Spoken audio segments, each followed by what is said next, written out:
Welcome to the Salmon Runs YouTube. Enjoy the video. You'll start by confirming prerequisites. Make sure your iPhone is unlocked, you know the passcode, and you're on a supported iOS. Once done, open Settings and navigate to Control Center and General to check app permissions. You need access to remove or add shortcuts and to the home screen layout.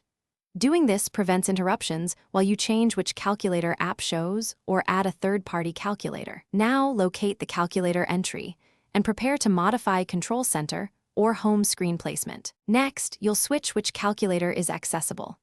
If you want a third-party app, download it from the App Store and confirm it has a widget or shortcut. Once installed, return to Settings Control Center to remove Apple's calculator tile and add the new app if supported. Alternatively, long press an icon on the home screen to enter edit mode.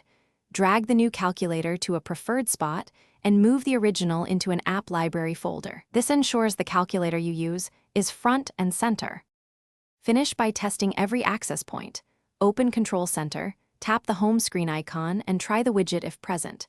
If the new calculator doesn't appear, restart your iPhone and check settings again. Sometimes changes need a reboot.